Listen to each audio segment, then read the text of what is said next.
We have been welcomed here in this favored place to remember together one who was a friend, a colleague, and a member of a many splendored family, much loved by him, Professor David Currie. Our true-hearted remembering together allows us to draw memories and thoughts from the many different places where his life touched our own.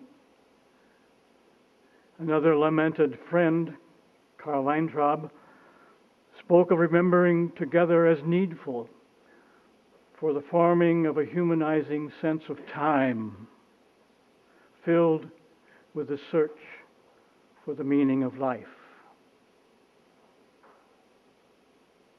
That quest, of course, is always incomplete, searching for the meaning of a life. But the effort of trying to do so is clearly rewarding and humanizing, especially when the person we remember offers such rich occasions and for reflection and appreciation for living well. Living with purpose and verve, with commitment and intelligence, all enlivened by joy and by love. For my part, I remember a man I've known for 35 years who from the first enlarged my sense of the trust that must be invested in another as a fellow player on the stage. David was always right there, with the right cue, at the right moment, and with an expectation heartening, bordering on certainty, that we together could accomplish something worthy of Sir William Gilbert and Sir Arthur Sullivan. It was a splendid feeling to have done something well with Professor Currie, and a wonderful means of establishing a friendship that lasted these many years. And surely it was such gifts as these that inspired the remarkable veneration of David's students and enabled them to flourish in a very demanding profession. In the years that have so quickly passed, David and I never worked again together, but would consult on occasions when we met. Regularly so each year in a splendid Christmas party when we could sing together and check up on what each other is doing. I learned one year that David was studying and writing about the Constitution of West Germany. And another year that he was working on the Constitution of the States of the Confederacy. Always he told of the increasing excellence of the Gilbert and Sullivan Company's work, year by year, where he was still at work in performing and directing. In these last months, we talked together in sober realization that he had only a very short time more to live. Before we met, this winter, he had gone away to a favored spot in Arizona for a purpose, I think, of gathering himself for what was to come.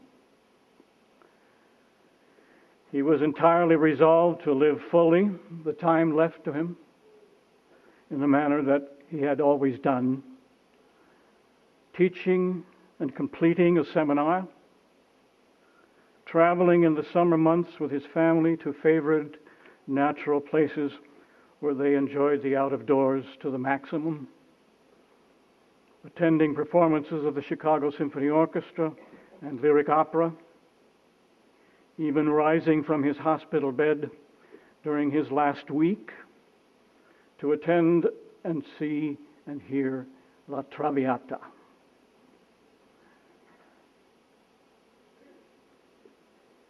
He kept a lively interest in current events, evidently caring greatly for what would happen in his nation and his state after he was no longer present, which is a statement no less of his own faith in what really matters. Thus were his trustworthiness and commitments confirmed for me in many other scenes beyond the stage. And I trust that those who speak to us now will establish such images, such understandings of his virtues and his abilities as go far beyond one person's imagination. And they will speak in the order announced in your leaflet and without any further introduction. Thank you, Reverend Brown. I would like to thank all of you for coming. It's great to see this marvelous expression of respect for my brother, and I know that if he were here, it would have warmed his heart to see all of you here. If I had to think of one word, one single word that would describe David and who he was for me, I would say that he was first and foremost a craftsman. He was a craftsman in the best and the deepest sense of that word, meaning not only that he could create things with great skill and great integrity, but that he held certain bone-deep values about doing the important things in life well, doing them right, above all, about making the best use of your own capacities and making the best use of the materials that you had. And David applied these values not just to one or two things, but to all of the things in life that he really cared about. His writing, his teaching, his acting, his canoeing, and much, much else. He was naturally talented in many ways. He was good at a lot of things. But that isn't what made him stand out, and it isn't what made him such an inspiration to so many of us. It was what he did with what he had. And to me, one of the most vivid expressions of that quality involved baseball. I played a lot of baseball with my brother when we were kids. And he had an inborn talent, especially for the outfield. Those of you who only knew David after his arm and legs stopped working very well might find it hard to envision how he was in the field. But he was graceful and fast and coordinated, and he was pretty impressive, even as a kid. But he didn't rest there. Instead, almost as soon as it was humanly possible to get out in the field and play ball in the spring, when the snow was practically still on the ground, he'd be out shagging flies in Jackman Field with whoever would hit a ball to him. And he did that weekend after weekend, summer after summer. He'd be out there reeling in those fly balls until someone had to come out and drag him home for dinner. And after he'd been out there summer after summer, weekend after weekend, he was no longer just a pretty good natural outfielder. He was a very good outfielder indeed. I used to think that he looked like Joe DiMaggio out there in the field, and I think this is not entirely a kid brother's youthful exaggeration. He had made himself really very good.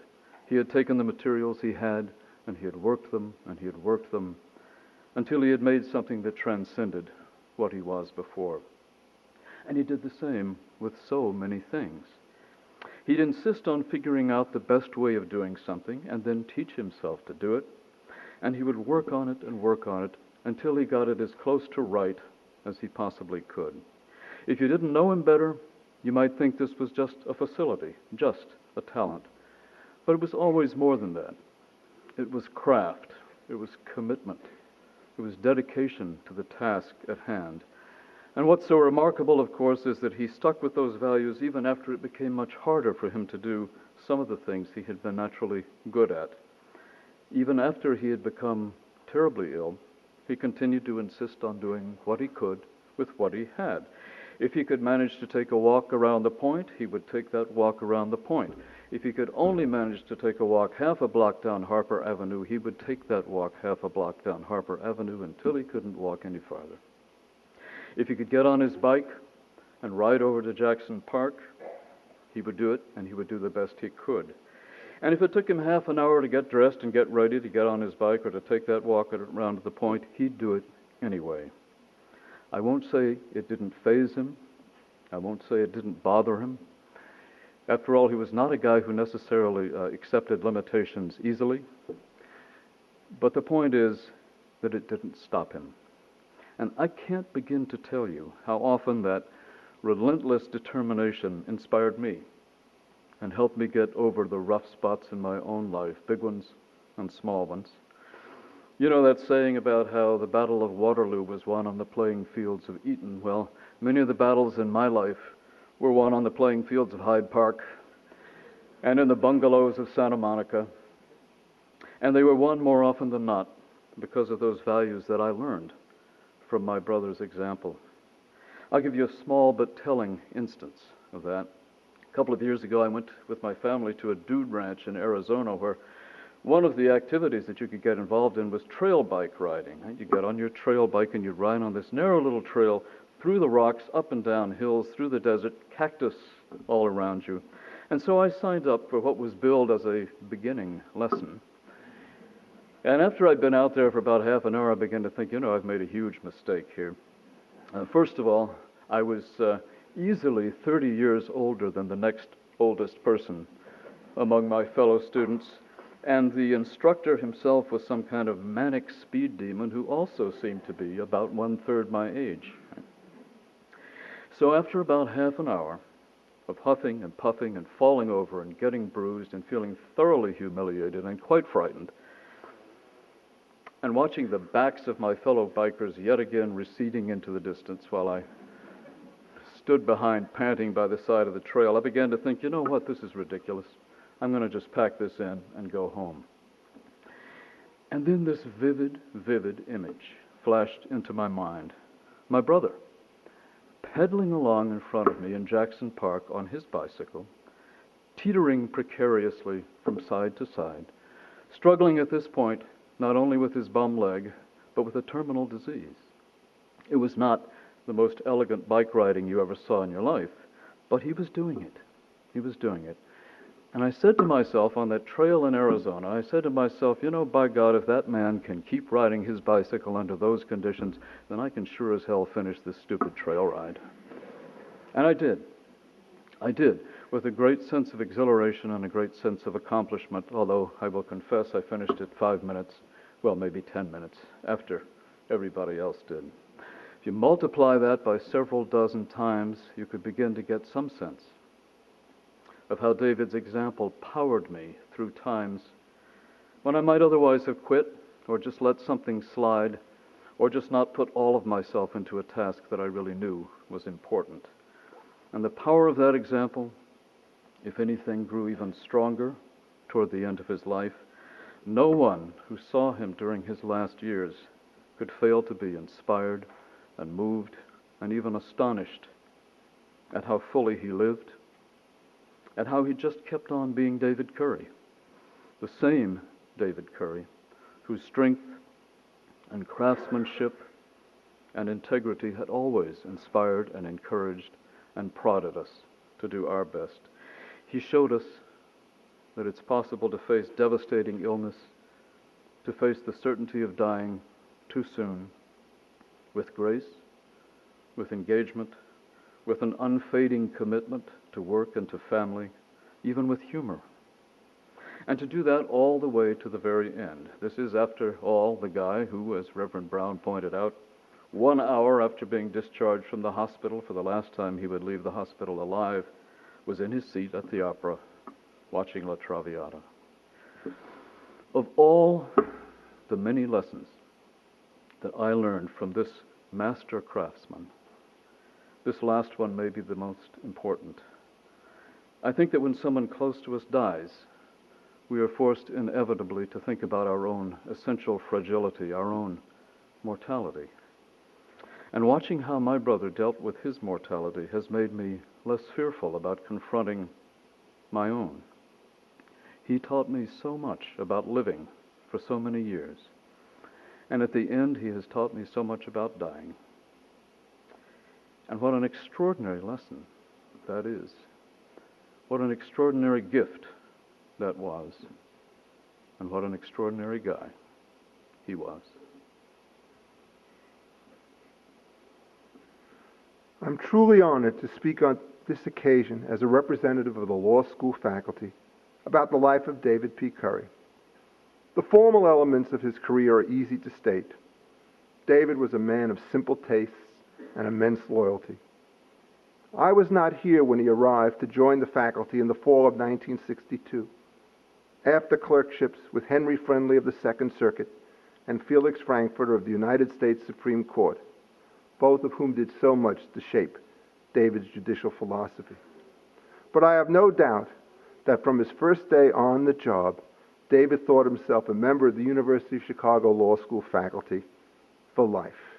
He knew that he had found an intellectual home, and to him, that was all that really mattered. David was truly incorruptible. He was a man who marched very much to his own drummer.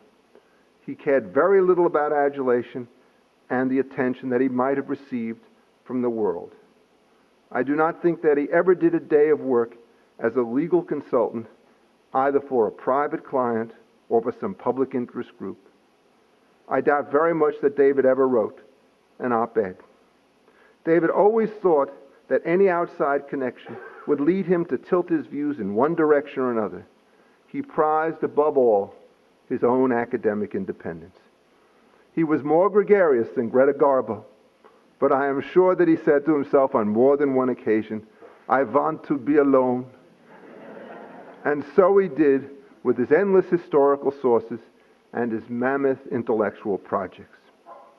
David was rigorous, ambitious, and encyclopedic in his academic work. He had a prodigious appetite to read and master all the primary sources. Often I would wander into David's office. Before him was several volumes of the Supreme Court reporters or the congressional records. First with his yellow notepads, and later with his computers, he organized this vast store of material. I cannot tell you how envious I was of his discipline. But there was an untroubled serenity about his work. Nothing was out of place.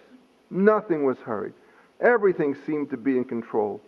With vast dedication and iron discipline, David would work his way through the material with ease and determination. Excellence and precision in all that he wrought were what mattered to him. He was his own greatest supporter and his own most severe critic. His clarity of mind and his persistence of purpose were unmatched by any person I have ever met. It was just that personal fortitude and boundless self-reliance that allowed David to battle so valiantly, to overcome illnesses that would have soon laid low lesser mortals. David was a man of broad interest. He could and he did teach common law subjects like contracts and property. He could and he did do extensive work on the law of pollution after his term of office with the Illinois Air Pollution Control Board. And of course he did wonderful work in the area of conflicts of law, in which his father, Brainard, was such a pioneering theory. But David's true love was constitutional law as seen through the lens of constitutional history. His two great volumes on the United States Supreme Court tell the tale of its major cases from 1789 to 1986. They form a great intellectual achievement that will be the standard reference work on this period for generations to come. As fate would have it, and it is ironic, I was in fact reading his first volume when Barbara called me on the phone to ask me to speak at this event. His magisterial work on the Constitution and Congress will, I fear, never be finished. Who could summon up the energy and the knowledge to complete that work?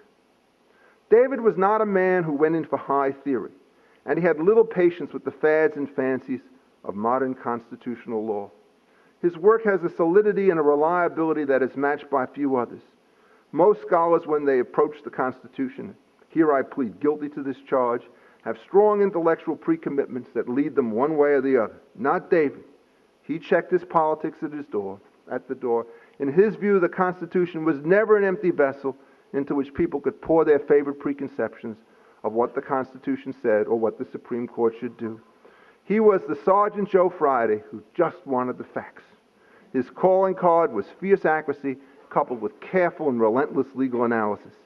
I doubt that anyone ever had so a complete command of primary and secondary sources, or who knew how to synthesize that vast storehouse of knowledge into prose that was both clear and precise. Yet with all these strengths, David was never one-dimensional. Others can speak of him as an inspiring teacher. Let me relate two stories of David's unnatural role as an interim dean. First one is this. We were both in Orlando for a due-day conference organized by the American Association of Law Schools. David spent the first day doing his decanal work, and I recalled asking him what he planned to do on the second day. That was easy, he replied. One day for the law school and one day for me. So David had rented a car, gotten a map, found out where all the best birds were likely to be found, and he was off, alone but content, to do his own thing. Such was his complete level of self-sufficiency. Work meant a lot to David, but so did birds. On other occasions, David could speak with a directness that could easily take the uninitiated aback. If David had something to say, he said it and let the chips fall where they may. Just yesterday, I happened to run into a former member of our faculty, Jack Goldsmith. I mentioned to him that I was going to speak at David's memorial, and a sad and wistful smile crossed his face. He related to me the story of when he had first met David. He had just finished his faculty talk at Chicago and was ushered in to meet the dean in what he thought would be a relaxing session devoted to pleasantries and good cheer. Not so. David had opened in front of him Jack's law school note on the conflicts of law with passages underlined in red and yellow, and the first question out of his mouth was, "Now don't you think, young man, that you've been a little bit unfair to my father?"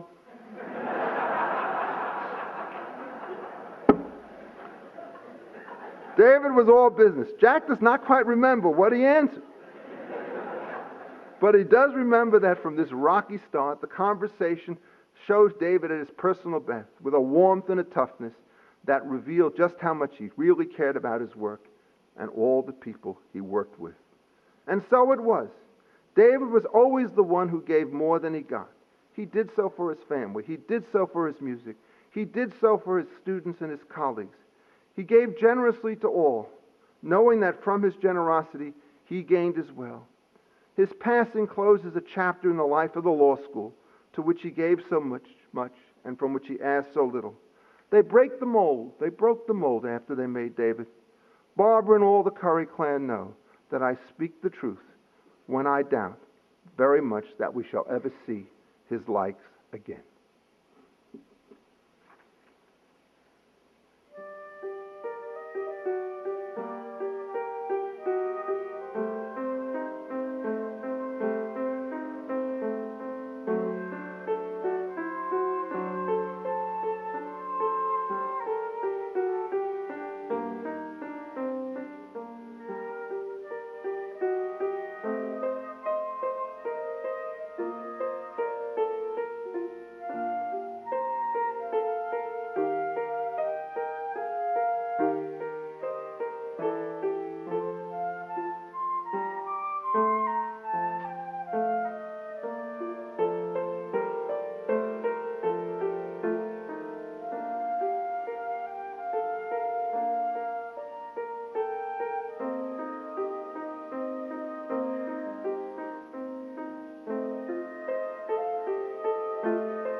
We have come here today to celebrate David's life and his accomplishments as a professor of law, teacher and scholar, as a father, and as a husband who has enabled Barbara to do so much with her life, as well as enjoy their time together.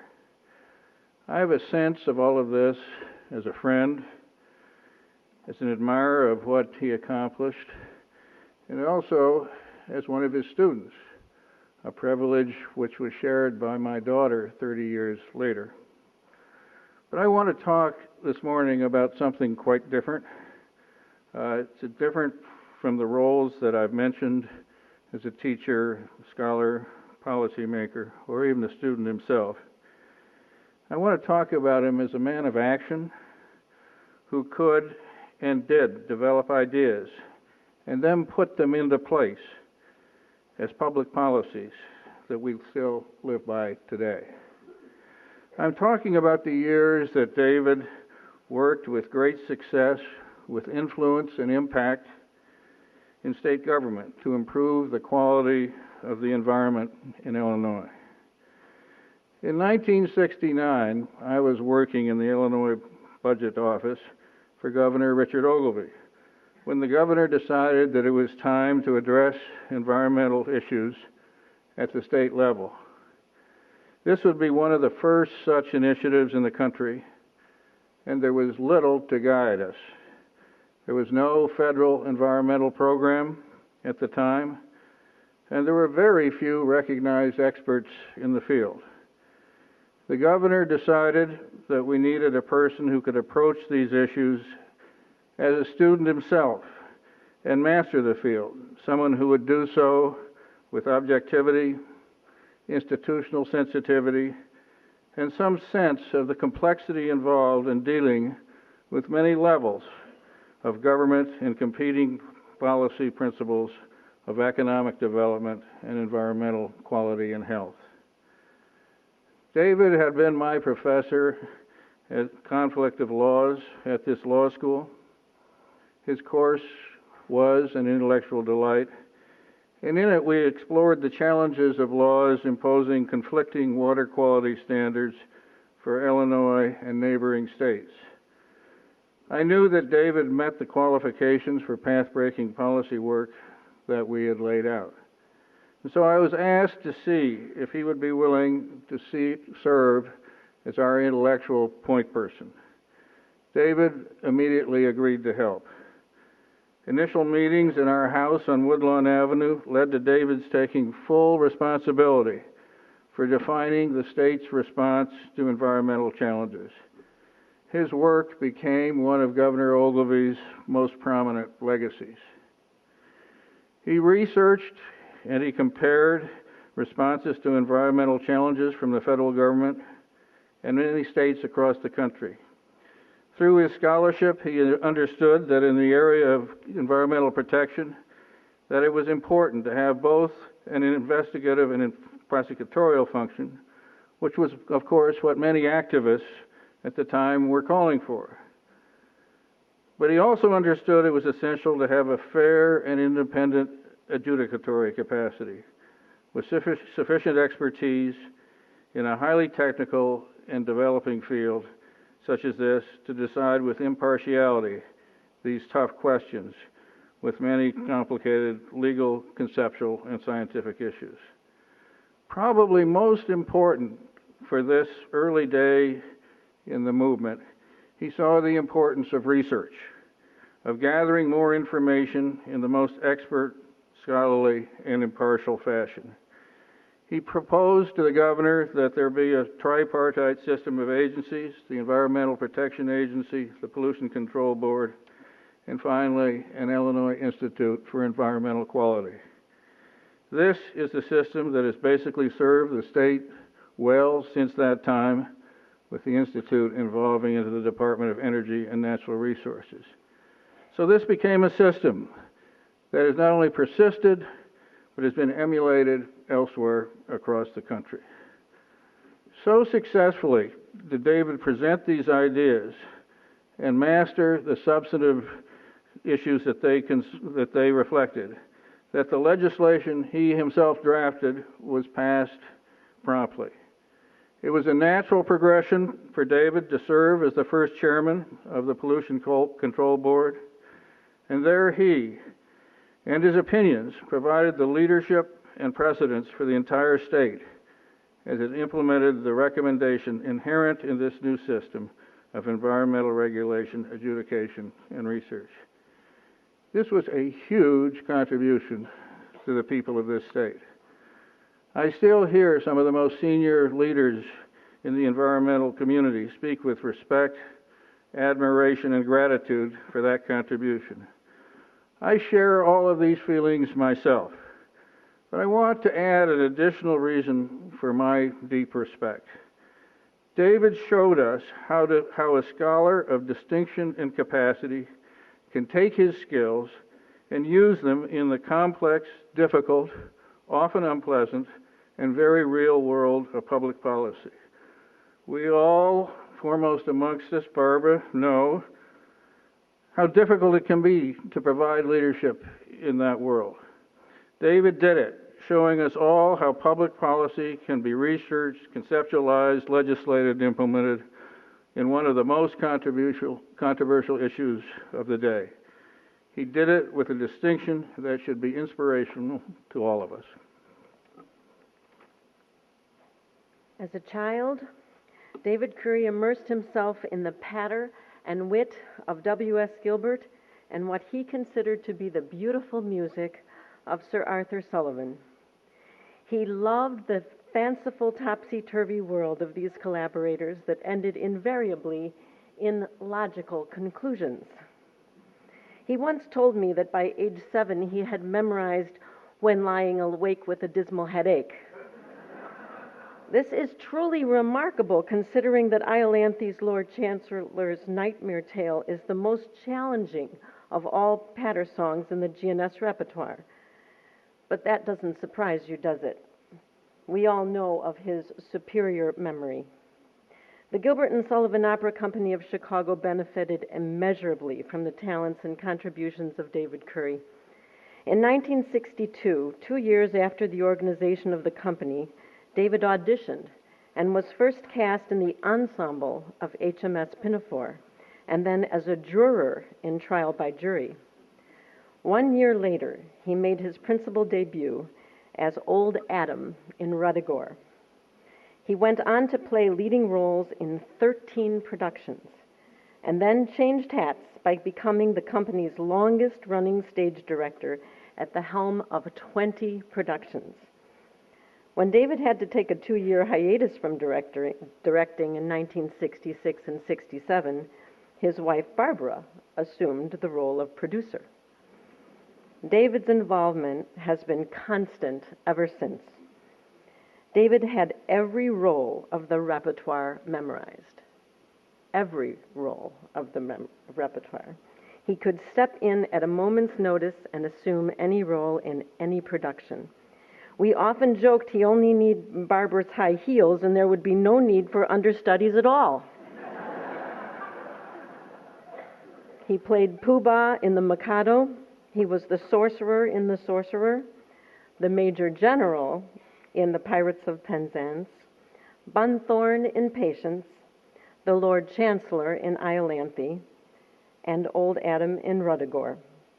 He was most proud of his portrayal of the judge in Trial by Jury, a concert version staged here in the courtroom at the law school, with Judge Currie presiding over the production. It played to a sellout crowd. He was magnificent. His authoritative understanding of the genre continues to remain a guiding light in the direction of all productions of our company. His skill and understanding of language became more and more an asset to the company as he coached diction for all the principal roles. Among our most treasured memories are the hours spent alongside David, hearing him coach inflection, dialect, and details of diction, demonstrating carefully crafted Cockney or lightly articulated upper-class Oxford. That was David's gift to us all. He found the beauty and the heart in every phrase. He never mocked or overstated with melodrama. His brand of gentle sentimentality was real. This approach is the hallmark of our company. None could demonstrate it better. David attached simplicity and elegance to the world of Gilbert and Sullivan, and that's what sets us apart now from other companies. He could show tenderness, haughtiness, indignation, and absent-minded confusion when the role called for it. It was always touching to hear him recite a love scene as he assumed both of the characters involved. He knew the importance of pause, silence, and in general held a firm grasp on the subject of pacing. Of course, this meant that he had to understand musical line and phrase, rise and fall, form and figure, and how they intermingle together with the intricacies of the stage. There were scores of fine professional singers who had the opportunity to work with David and carry those skills over to their ensuing careers. Developing talent is a great skill, and as a master teacher, David knew well how to recognize talent and how to nurture it. My husband, Michael Swisher, has performed leading roles in 18 productions of the company. Michael is a talented singer, but his dialogue and dialect needed lots of attention. David would spend hours and hours coaching him, coaching the pacing and the nuance of the lines. Michael relates, David always seemed to know what we were capable of, even when we didn't know it ourselves. He will be forever grateful to David for that. David also enjoyed the art of casting, an area in which he took great pride. Being able to understand a dimension of a character and match it with a personality and talent was another one of his tremendous gifts.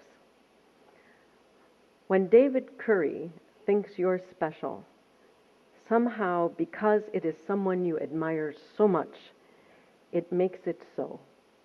You find a way to rise to his expectation. It changes you. It certainly changed me. This March, when the house lights dim and the curtain rises on the Gilbert and Sullivan's 49th annual production, our 6th production of Iolanthe, many of us will privately visualize the nimble steps and the impish smile of a Lord Chancellor wearing a long stocking cap and a dressing gown, bare feet in scuffed slippers, and holding a candlestick, whose nasal voice could be heard at the back of the hall, and whose charm and wit captured the hearts of the actors, the production crews, the audience, the orchestra members, and countless others who loved and admired the unforgettable and irreplaceable David Currie.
When I think of Professor Currie, and even a decade after graduating from the law school, I could not get myself to call him anything but Professor Currie. The first thing that comes to mind is that twinkle he almost always had in his eye. Let me briefly introduce myself. My name is David Gossett. I was a student of Professor Currie's in the mid-90s. I am also one of the 3 co-founders of the Green Bag, the so-called entertaining journal of law, of which Professor Currie was an immense supporter. I'm honored to be here to say a few words about Professor Currie from both of these perspectives, and in particular, to talk about how that twinkle has made such a difference in my life and the lives of many others. As a teacher, Professor Currie's talents are truly legendary. He was amazingly, shockingly good at inspiring his students. It was in his civil procedure class during the first week of law school that I decided I had not erred in giving up graduate school and coming to law school. It's hard to put my finger on exactly why. I think it was a combination of his evident love for the law, his deep intellectual curiosity, and his unerring ability to see through the holes in an argument and to point them out. And boy, would he point them out, though always kindly. He was never one to make the mistake of confusing the student for the student's argument. That's not to say, though, that Professor Currie suffered foolish arguments kindly. One of the memories from law school that has stuck with me most strongly, and which affects me literally on a day-to-day basis, even now, 13 years later, was again in that 1L civil procedure class. We'd spent the entire class talking about summary judgment and the Seventh Amendment right to jury trial, and the class period was almost over. Professor Currie had just about convinced all of us that summary judgment was an unconstitutional violation of the right to trial by jury. But then he turned around, both literally and figuratively, as was his wont, and noted that this just couldn't be right. He asked the class why, and I, young pipsqueak that I was, volunteered. I was sure I knew the answer, and I gave one, which was manifestly wrong. It was one of the few times that I saw that glint leave Professor Currie's eye. I had disappointed him. He was going to have to explain the point before we ran out of time and spent the weekend thinking that summary judgment was unconstitutional. I still feel bad about letting him down 13 years later, and I still remember that look every time I catch myself about to speak without thinking my answer through. And much of the time, well, at least some of the time, I catch myself and think further before speaking. I wouldn't want to disappoint Professor Currie. In addition to classes with Professor Currie, my other main contact with him has been through the Green Bag. The bag was started by 3 students in the class of 1997, shortly after we graduated. We were tired of endlessly long law review articles and wanted to publish shorter, interesting, well-written pieces of legal scholarship. The kinds of things Professor Currie wrote regularly. There had been a law journal at the end of the 19th century called the Green Bag that specialized in this sort of work, and we thought we could, perhaps, recreate it at the end of the 20th century. Well, we just published our 40th issue, Volume 10, Number 4, and not a single issue of the bag would exist were it not for Professor Currie. When Ross Davies, Monty Cosma, and I had this crazy idea, we started going to talk to faculty of the law school to seek their input and support for it. There are many people in this room who were amazingly supportive. It probably took us 5 years to publish a single issue in which there was not at least one piece by a member of the law school's faculty. But I hope no one will be hurt to hear me say that Professor Currie was truly the star. Not only did he write the introductory article for the Green Bag, Volume 1, Issue 1, Page 1, and many, many other pieces over the years. I counted, and he published 19 separate articles in the bag. Equally important, he gave us his blessing, he gave us his support, he gave us his counsel, he lent us his name, and he convinced us that this was something worth doing. The 3 of us could never repay him that debt. And the Green Bag's readers, too, law professors, judges, lawyers, and lay people nationwide, also owe him a debt for that. So, Professor Currie, I thank you for everything you've done for me, for other students who've been privileged to sit in your classroom over a 45-year period, for everyone who has been touched by your scholarship, your brilliance, and your charm. I feel sorry for all the future law students who will never get the chance to experience that twinkle in your eye. David, I'll miss you. As you've heard from other speakers this morning, my father was certainly a man of many interests and passions and talents, and I won't go through them all again except to say that birds, classical music, baseball, the law, teaching. I think I'm running out of fingers here. Postcards, sailboats, maps, storytelling, languages, hiking. That's not an exhaustive list. But I don't want to give you the impression that my father was interested in everything. He wasn't. It often seemed that Dad was either passionate and knowledgeable about a subject or an activity, or else he knew nothing about it and cared less.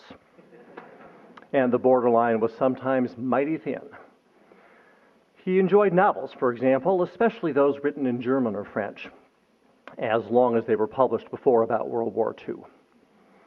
He loved music, but as he liked to say, he loved music through the time of Puccini.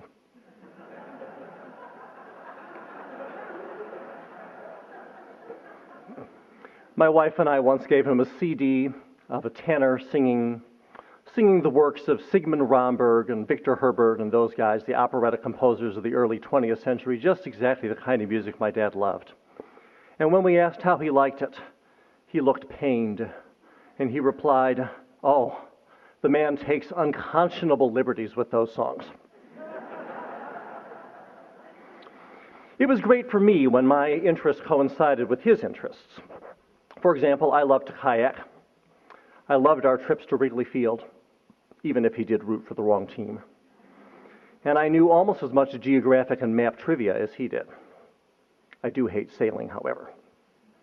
Sometimes, though, my interest fell into the other category. That was true of, the Hardy Boys books, say, or the TV series Rocky and Bullwinkle. I developed an interest in soccer at one point, and a fondness for the music of Elvis Presley at another. Dad dismissed soccer half-jokingly as a commie pinko sport.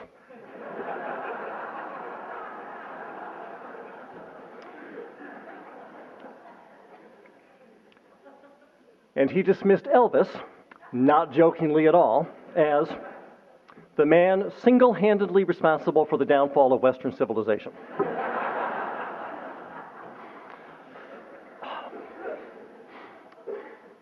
Then again, Dad wasn't entirely predictable.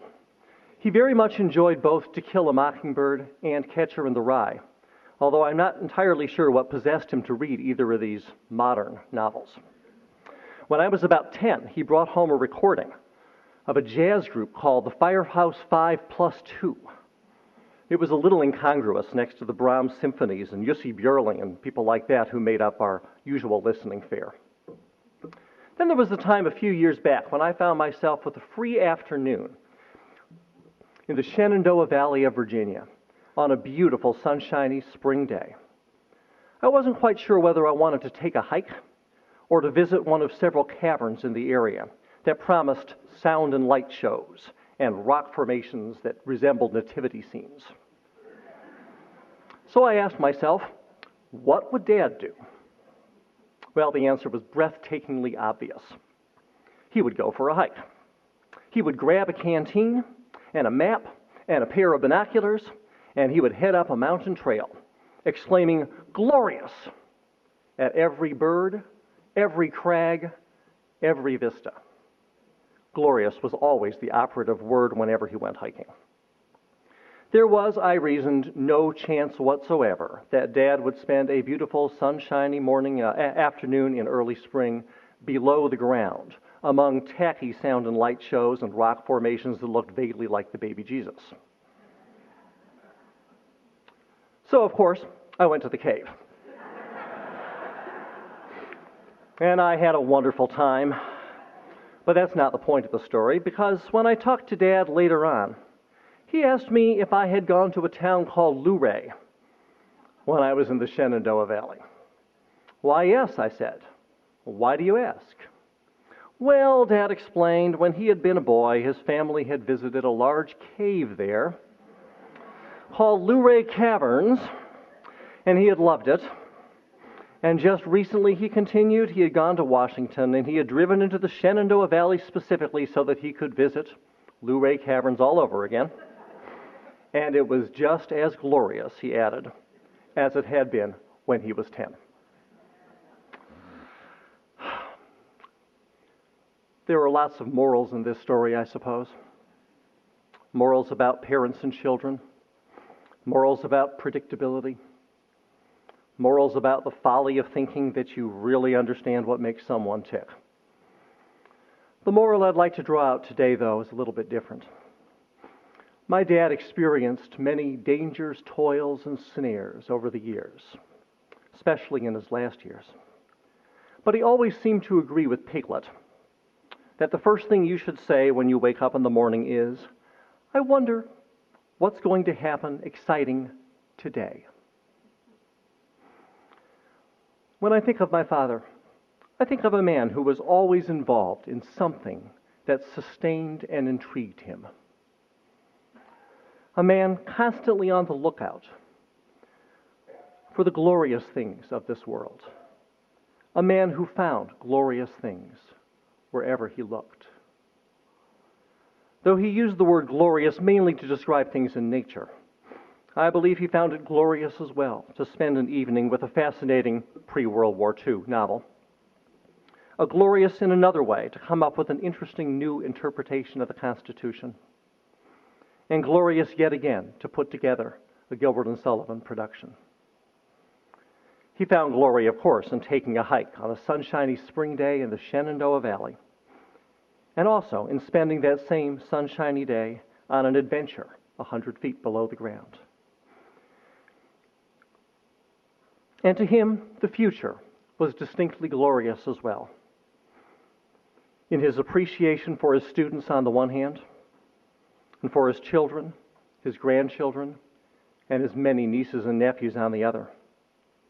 To look for the glory in the world, in all the world, in the natural world, the world of ideas, in the world of people, is a remarkable thing, and a thing worth trying to emulate. And to my mind, the ability to see that gloriousness wherever he looked might have been my father's greatest legacy. Thank you. Wisdom, said the ancient ones, is poured out by the Eternal One upon all his works and upon all the living according to his gift. Those who have spoken here have helped with healing speech to fill the void of loss and sorrow that we suffer at the end of David's life among us. We thank them for raising our spirits,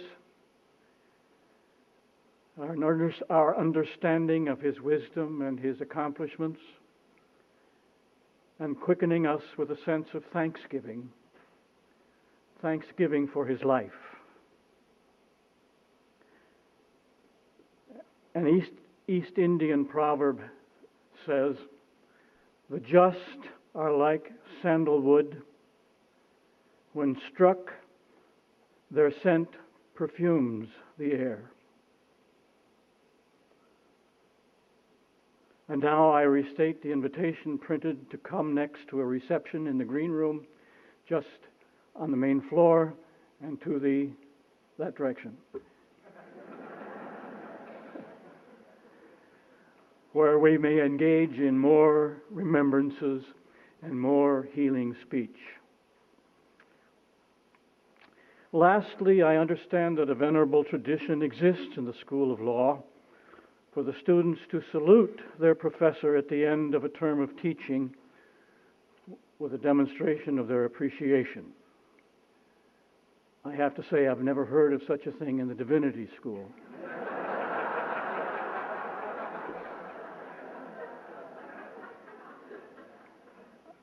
I've learned today, and for good reason, that David often received a standing ovation. In one way or another, we have all been David's students, whether in class, as family members, as colleagues or friends. At this remembrance of the life of this remarkable man, scholar, teacher, I think it would be fitting and proper for us to show our appreciation in the way which he had become accustomed. Please.